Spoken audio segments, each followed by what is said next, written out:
Hello दोस्तों, welcome back to my YouTube channel. आज की वीडियो में हम बात करेंगे कि पीएम किसान योजना का लाभ किन किसानों को मिलेगा और किन किसानों को नहीं मिलेगा। और यदि आपने ये दो काम नहीं किए तो आप इस पीएम किसान योजना का लाभ नहीं ले सकेंगे। आपकी हर प्रॉब्लम को इस वीडियो में सोल्व किया जाएगा। और यह भी हमारा दावा है कि इस वीडियो को देखने के बाद आपको कोई और वीडियो देखने की ज़रूरत नहीं पड़ेगी।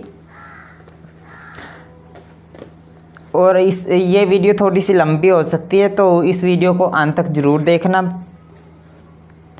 तो सबसे पहले हम बात करते हैं पीएम किसान योजना की। उससे पहले यदि आप इस चैनल पर नए हैं तो चैनल को सब्सक्राइब करें, वीडियो को लाइक करें और कमेंट करें। तो जैसा कि आप सभी को पता है कि पीएम किसान योजना का लाभ लेने के लिए अब सरकार ने KYC अनिवार्य कर दी है, क्योंकि बहुत सारे किसान भाई जो इसका लाभ ले रहे थे तो क्या परेशानी आई कि उनका जो अकाउंट नंबर है वो कोई और ही के खाते में पैसे जा रहे थे, यानी कि उन किसान भाइयों को वो सही ढंग से लाभ नहीं ले पा रहे थे। इसके लिए KYC का जो जरिया है वो अपनाया गया। बहुत सारे लोग पीएम किसान योजना का गलत उपयोग करके भी इस योजना का लाभ ले रहे थे, इसलिए सरकार ने KYC जो है वो अनिवार्य कर दी है। यदि आपने KYC नहीं की है तो KYC करवा लें 31 मई से पहले, पहली बात। और यदि आपने नहीं की है तो KYC जल्द से जल्द करवाएं। और KYC होती क्या है इसके बारे में हम जानते हैं। KYC जैसा कि आप देख रहे हैं, ई का मतलब होता है electronic, KYC now your customer, यानी कि अब सरकार जानना चाहती है अपने कस्टमर के बारे में, यानी कि जो भी इसका पीएम किसान योजना का लाभ ले रहे हैं उन किसानों के बारे में पूरा जानना चाहती है कि कौन इसका लाभ ले रहा है, कोई वो गलत हाथों में तो नहीं ये पैसे जा रहे हैं। इसलिए KYC ज़रूरी कर दी गई है। KYC दो तरह से हो सकती है, उसके लिए दो ही डॉक्यूमेंट ज़रूरी है। आधार कार्ड होना चाहिए, आधार कार्ड से ही सब कुछ पता लग जाता है कि इंसान कौन है, क्या कुछ है, उसके बारे में सारा बायोडाटा आ जाता है। जो पीएम किसान योजना के लिए KYC है वो दो तरीके से की जा सकती है। उसके लिए KYC करने के लिए आपको आधार कार्ड चाहिए। यदि आपका जो आधार है वो मोबाइल रजिस्टर्ड है तो वो आप OTP की मदद से KYC कर सकते हैं। दूसरा है, यदि आपका आधार जो नंबर है वो मोबाइल से रजिस्टर्ड नहीं है तो आपको बायोमेट्रिक से अपनी जो KYC करनी होगी। बायोमेट्रिक का मतलब है कि आपको जो भी आपके नज़दीकी CSC सेंटर है वहाँ पे आपको जाना होगा, वहाँ पे फिंगरप्रिंट की मदद से आपकी KYC की जाएगी। KYC का सीधा सा मतलब था कि अपनी सरकार है जो किसानों के बारे में जानना चाहती है कि कौन इसका लाभ ले रहा है, कौन नहीं, और अब सही हाथों में भी ये पैसा जा रहा है या नहीं। इसीलिए सरकार ने KYC है जो वो ज़रूरी कर दी है। 31 मई से पहले यदि आपने KYC नहीं की तो जल्द से जल्द करवा लें, ठीक है। अब हम बात करते हैं जिन किसानों ने KYC करवा ली है वो अपना स्टेटस कैसे चेक करेंगे। तो इसके लिए आपको क्या करना है, कोई भी गूगल या क्रोम या वेब ब्राउज़र ओपन कर लीजिए और उसमें पीएम किसान सर्च करेंगे। पीएम किसान सर्च करने पे जो भी आपको ये पहली साइट दिखाई दे रही है पीएम किसान की, है एक ऑफिशियल साइट है, इस पर हम क्लिक करेंगे। इसे हम सर्च करेंगे पीएम किसान को। पीएम किसान को सर्च करने के बाद आपके पास कुछ इंटरफेस खुल के आएगा नया, इस प्रकार से। जैसे आप पीएम किसान खोलते हैं उसमें भी आपको साफ साफ दिखाई दे रहा है कि ई-केवाईसी मैंडेटरी कर दी है, हर व्यक्ति को ई-केवाईसी करवानी होगी। ई-केवाईसी 2 तरीके से की जा सकती है, OTP बेस्ड यदि आपका मोबाइल नंबर लिंक है, नहीं तो आपने नियर CSC सेंटर से बायोमेट्रिक बेस आपकी ई-केवाईसी की जाएगी। 31 मई से पहले आप ई-केवाईसी ज़रूर करवा लें। यदि आपने ई-केवाईसी करवा ली है कोई बात नहीं, तो उसके लिए आपको स्टेटस कहाँ चेक करना है, उसके लिए आपको स्टेटस चेक करने के लिए जो भी आपको ये ई-केवाईसी है इस पे आप क्लिक करेंगे।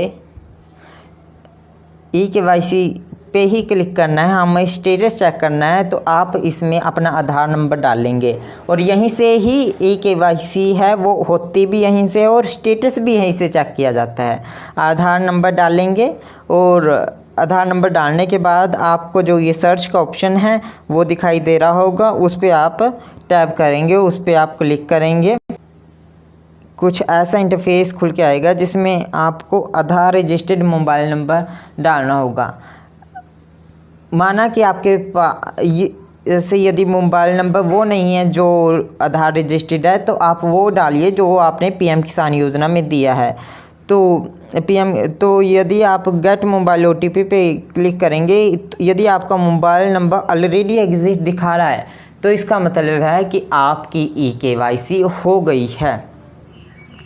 जिस भी नंबर से आपने ई-केवाईसी करवाई थी वो नंबर डाल के आपको चेक कर लेना है, ठीक है। इसका मतलब हो गया कि आपकी ई-केवाईसी हो गई है, मोबाइल नंबर ऑलरेडी एग्जिस्ट दिखा रहा है।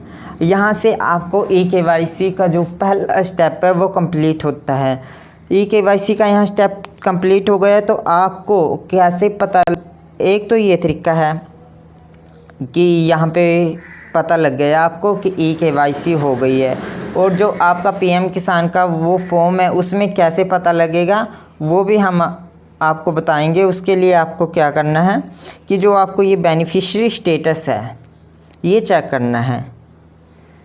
बेनिफिशियरी स्टेटस जब आप सिलेक्ट करते हो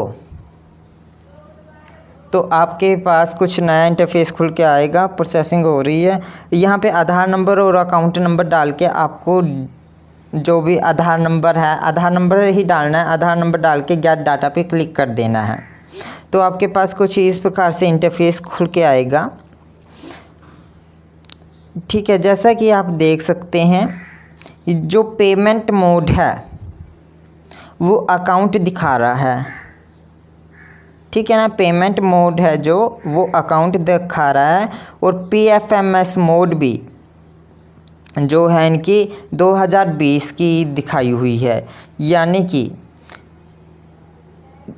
यानी कि जो पेमेंट मोड है वो आपका यदि आधार नहीं होता, आधार होना चाहिए तभी आप इस योजना का लाभ ले सकेंगे। आपने वो तो जान लिया कि ई-केवाईसी हो गई है, तो अब आधार कैसे करेंगे, और अकाउंट नंबर में NA लिखा हुआ आएगा। अब जब वो कैसे करेंगे उसके लिए आपको क्या करना है, आपका जो भी बैंक है आपको अपने, ये दूसरा स्टेप है। पहला स्टेप हो गया ई-केवाईसी, दूसरा स्टेप है आपका जो भी बैंक अकाउंट है उसमें आपको NPCI आधार लिंक करना है।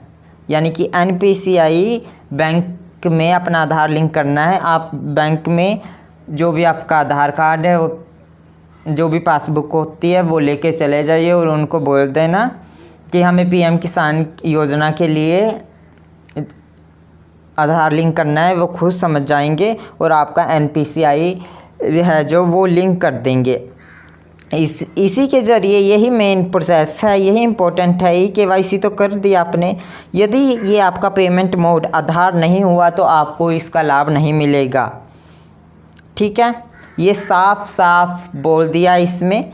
ई-केवाईसी करवा दी, उसका कोई चक्कर नहीं। यदि आपने NPCI के तहत आपका बैंक अकाउंट में आधार ही नहीं लिंक है, जो पेमेंट मोड है वो आधार से आएगी अब की बार, यदि वो ही लिंक नहीं है तो सरकार आपके खाते में पैसे नहीं भेजेगी। जैसा कि आप इसमें देख रहे हैं कि इन किसान भाई का पेमेंट मोड आधार है, और जो PMS रिस्पॉन्स डेट है वो भी 2022 की है। पिछले वाले में 2020 की थी। जो PMS डेट है वो भी आपकी अपडेटेड होनी चाहिए 2022 के जनवरी फरवरी मार्च अप्रैल जो भी है वो होनी चाहिए। और जैसा कि आप देख सकते हैं अकाउंट नंबर में भी NA लिखा हुआ है, यानी कि इन किसान भाई के जो है 100% है वो PM किसान योजना का लाभ मिलेगा। जैसा कि आप इन्हीं की देख भी सकते हैं कि जो 7th इंस्टॉलमेंट है वो पेमेंट प्रोसेस हो रही है और FTO भी है जो फंड ट्रांसफ़र वो भी जनरेट होने वाला है। तो इनको PM किसान योजना का लाभ मिलेगा ही मिलेगा, कोई रोक नहीं सकता।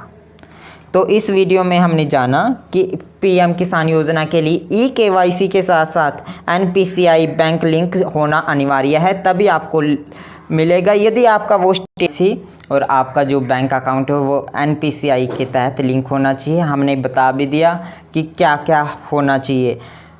अब आप बताइए, यदि आपका अभी भी कोई डाउट है तो हमें कमेंट कीजिए। इस वीडियो को देखने के बाद आप अपना स्टेटस चेक कर सकते हैं, और यदि आपका स्टेटस जो है वो पेमेंट प्रोसेस दिखा रहा है तो इसका मतलब है कि आपको PM किसान योजना का लाभ मिलेगा और आपको कहीं और जाने की ज़रूरत नहीं है। इस वीडियो में आपकी सारी प्रॉब्लम आशा करता हूँ कि सोल्व हो गई होंगी। वीडियो कैसी लगी आप हमें बताएं। वीडियो को लाइक करें, चैनल को सब्सक्राइब और कमेंट कीजिए। थैंक